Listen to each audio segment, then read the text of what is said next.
the reason why I think Tekken has survived this long, and I might catch flack for saying this, is that Tekken actually really didn't take a whole lot of risks throughout the years. It really didn't, because you pretty much up until Tekken 6, for the most part, had the same formula. I mean, there was no rage, there were no rage arts, there were no rage drives, there was no heat engagers. There was nothing like that. It was all basically, the same, almost the same or similar as it was like in Tekken 1 all the way through like Tekken 5, with like tweaks of characters. The characters got, better and more refined, but it's not like the formula changed that much. I mean, think about it, like the first time you saw a super move in Street Fighter was what, like Street Fighter 2? Like one of the turbos. Yep. Yeah, And definitely in the later turbos. Yeah. and you didn't see it. And let's see, Tekken 1 came out in like 1994, 95, we'll say.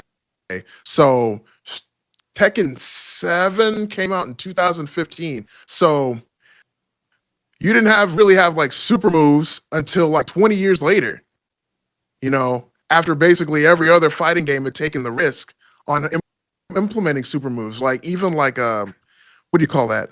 Soul Calibur 5, I think, at that point had already had super moves in it. Soul Calibur 4 had already had super moves in it, like way before it. And, and it's like these like, and I feel like 3D fighting games are, I think, unfortunately, because they're more difficult, when they take risks, it's it's you're either gonna love it or you're gonna hate it. Like Heat Engager is basically just like Soul Charge, from like Soul Calibur. That's basically what it is. They just took it out of 6. Yep.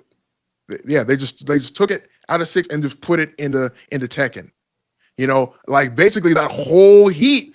The whole heat thing is just just like the whole like soul charging system from Soul Calibur 6, just transplanted into the Tekken series, because when they did that, you notice that people complained about reversal edge, but they didn't really complain about that. So they basically like, well, forget about if people like reversal edge, I can pretty much guarantee you it would have been in Tekken 8.